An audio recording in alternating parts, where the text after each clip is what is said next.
And so even if it was really expensive for me as a young mom raising kids, I lived in Altamont. My first townhome was off of North Lake Boulevard. My aunt and them, it was like one of their pushes. It was like a gift in the marriage, was this townhome that they helped put money down, although I think it came from the wedding money. I don't know. I'm sure my aunt has receipts to say otherwise, but because she always let me know how much money was spent. And she could spend millions on bullshit. Okay, stop it. So it was by the Cranes Roofs in the Altamont Mall, and I mean it was an expensive area to live in, but my mortgage was cheap, but my sacrifice wasn't. But my connection to Walmart, it was like a second home. Because when I wasn't wanting to be home, I would spend all my time at work. And people didn't understand why I wouldn't go home. Because they knew my family and they're such good people.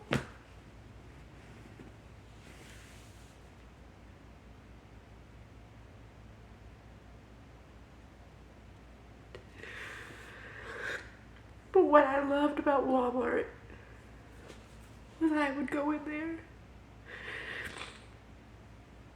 and I would instantly feel like home. And all the people of the community that's like they, because I'm still such a nut. I can be clumsy, chatty, but I help them with love and respect. And I'm honest with them. And I take accountability.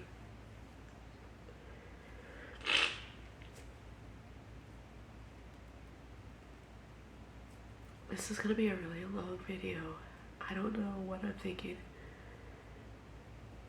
But God says keep going, so bear with me, please.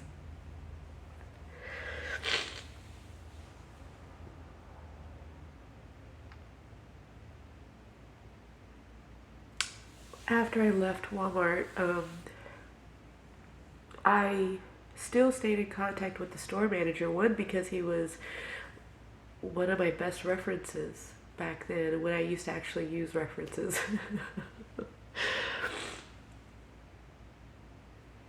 And I went to him about, there was this project I was doing with like homeless and then like school bag stuff. And so he told me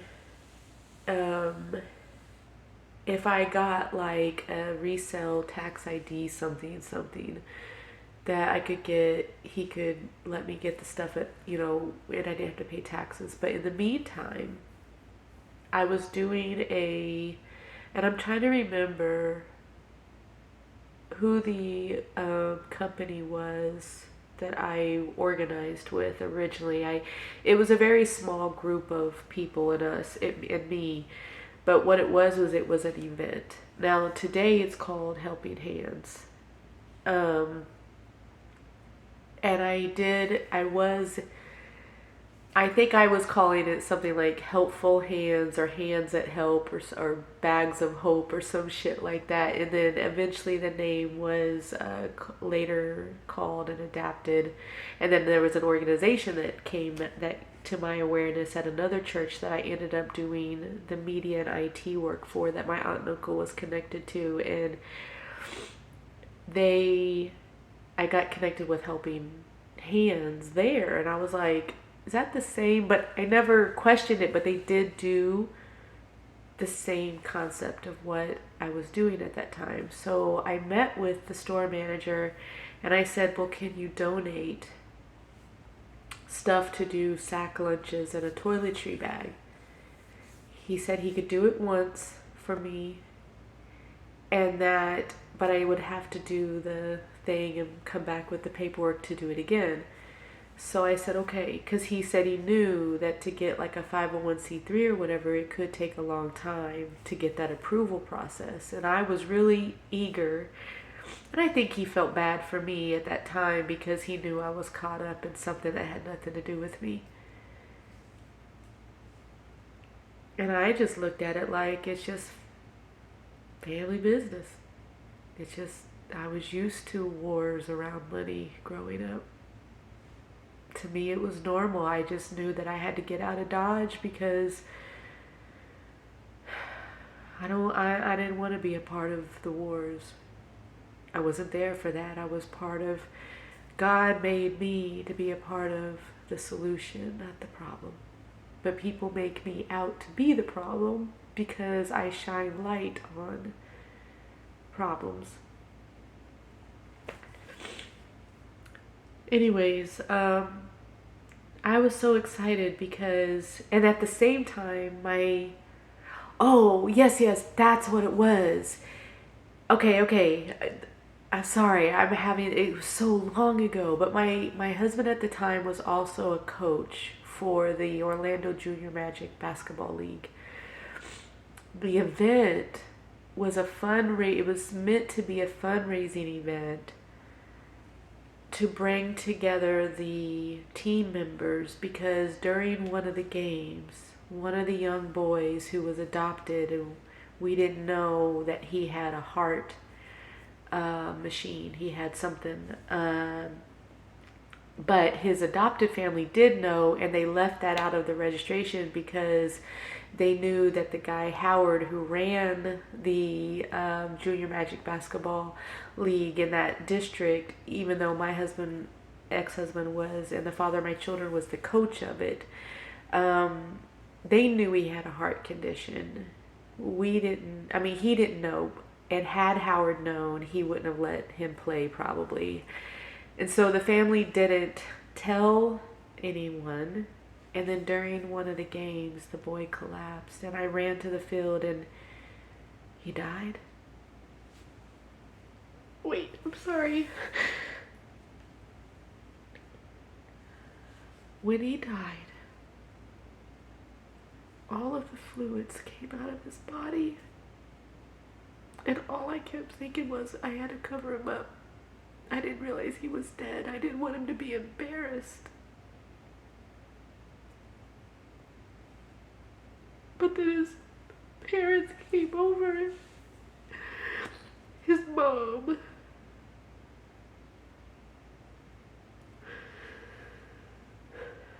And then that's when we began to find out everything, and he was just gone. And I remember the team was shook. Those boys, they were shook. They were sad. And some of them it was like, but they were immune to it because the students that we coached, I say we because I was always there and I had our children in the flow, and I did love that. But and we were like a family. But they were all from not as privileged families. I mean, there were some from some good families, but there were some that weren't. And so when you could see the shift between the ones who had never experienced death versus the ones that had. And I remember I tried to even get it put on the radio station from Doc and Johnny, and then they didn't air the fundraiser. I did get everything collected and set up through the Walmart. Like I got the supplies, and then we went and we did this thing, and it was a very little amount of money. Nothing was actually raised, and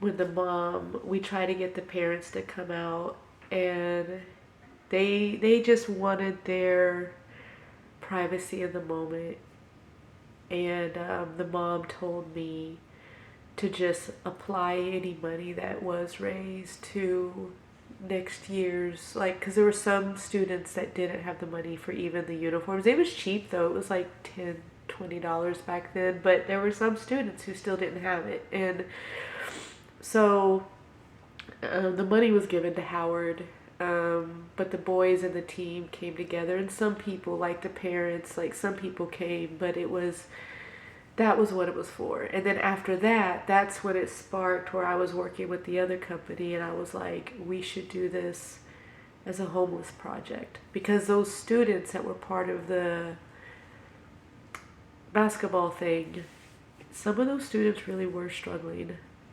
And if I could have, I would have given them everything I had, but then I would. Anyways. So, when I tell you about the culture of Walmart being very different, because he didn't have to do that for me. And they did, it was a whole write off. We had to go through a whole process to do it, but he did it. And with no hesitation. And then he told me I was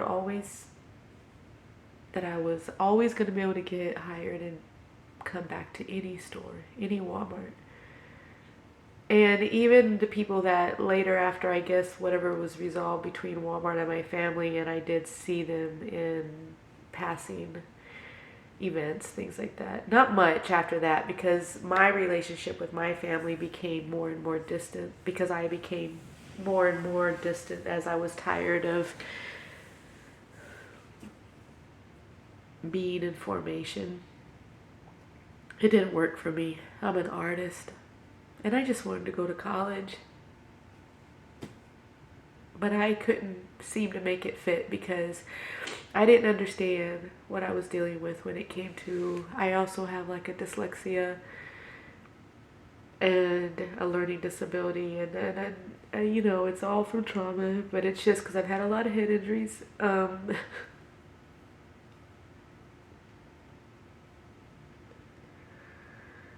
It just, The Body Keeps Score. There's a great book called The Body Keeps Score. I mean, it's an intense book, but you should probably read it.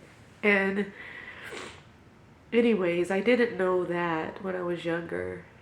And over time, what happens, especially with narcissistic abuse and years of exposure to trauma, it starts to really affect the neurological.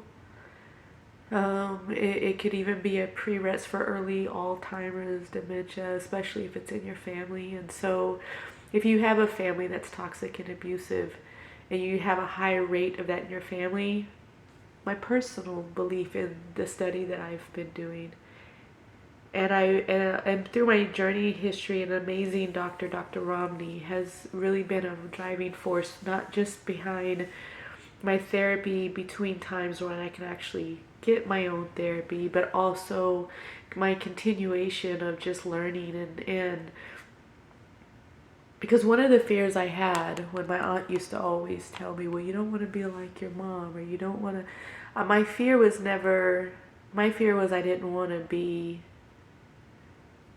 mean, abusive. I didn't want to put my children in harm's way of men doing things to them. I wasn't always successful, but that was always my intent and my goal and my mission. I didn't want my children to ever feel how I felt. I didn't want them to feel scared to speak up and speak out. I wanted them to know I would always fight for them. And then even when I did, and my family blocked me at every angle to not let things get out, because image is everything, and it can affect a brand, and it can affect everything, really. So, and that is what a lot of the best narcissists in the world, most powerful narcissists, will go out of their way to protect, even if they're not rich. It's just that image is this false inherited belief or mask that they wear.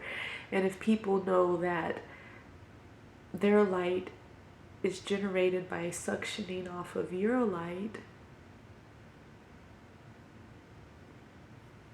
then it starts to shine light through the cracks of that mask, right?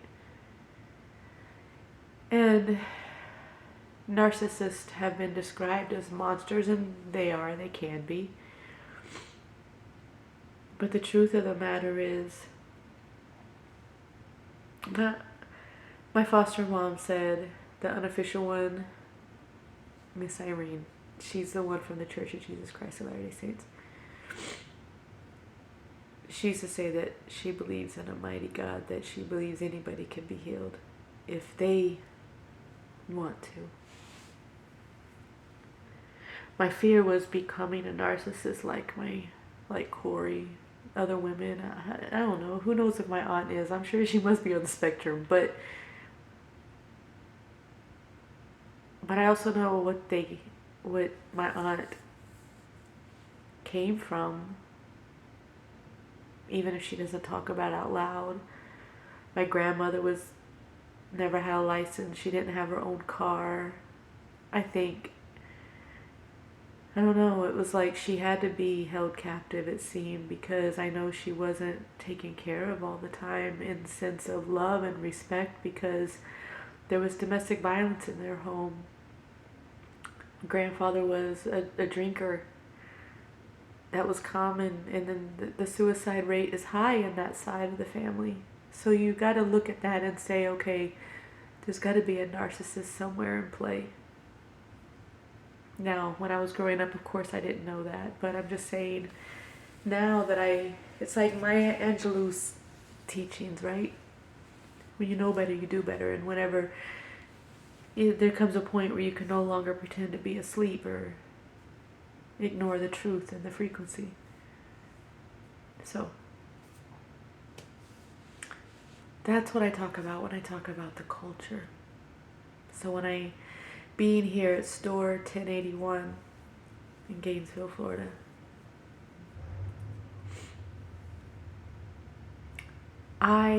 for a year and change before I even had the nerve to reapply at the store, because I had been so isolated after a heavy hit of trauma, after I confronted Corey. There was some massive chain of events that were very traumatic in my life. And my children, we became homeless, scattered. We lost everything twice. And everyone was looking at me. My children were looking at me because I was the primary parent that was always there in the frequency, whether I was DJ fucking up or not. And I'm looking at me like, how did I let this happen?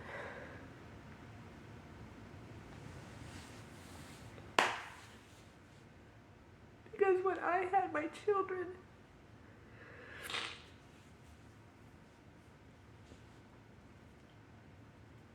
I made a commitment to God and a dedication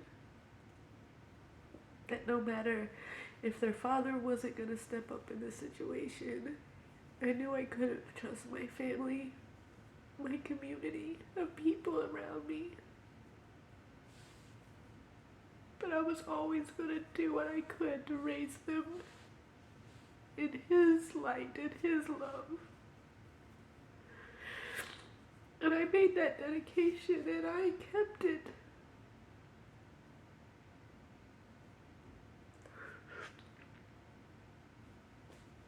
The very best that I could. But every time I would crash and I would fall, everyone else around me was getting cars and money, land and homes. And I'm like, what's happening for real? So I had decided that I was going to face all of this.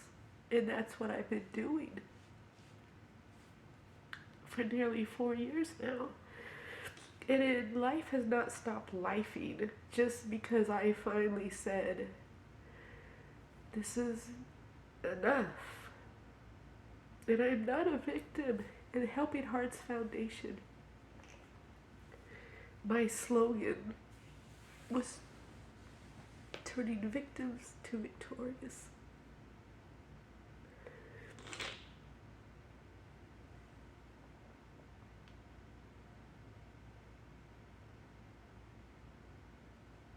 And time again, the village of idiots that have raised me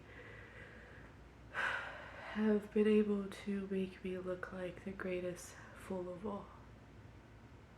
Because my love and loyalty, I always allowed to make a fool out of me. I worked for Darden, the headquarters for, I was actually a supervisor of the security team, and I loved working with Don Slaughter. Amazing head of security director I've ever met in my entire life. He was extremely efficient. He had an iron fist, and nobody fucked with him. And I could be as honest and authentic as I wanted to be with him. And we worked. First started had a headquarters on OBT, and oh boy, the leadership of men hated when me and my assistant Taka used to come through, because we used to shut shit down and do shit right, and everything had to be documented. Because we had children we were raising, and we could not afford anyone else's risk and liability to cause us our jobs or our life. And in security, listen, we worked on fucking OBT. That was, if you don't know, you better go down there and ask somebody. Wear an armored vest. I don't know. They built a jail. Who knows what it looks like now? But it was also very close to Paramore, across town. I mean, it was like in that area, but we were comfortable. We knew the area. We were raising our children. My children grew up in Altamont, but I did everything. I worked, I run, I moved, I did all my life. Everything was in Orlando. You don't shit where you eat, but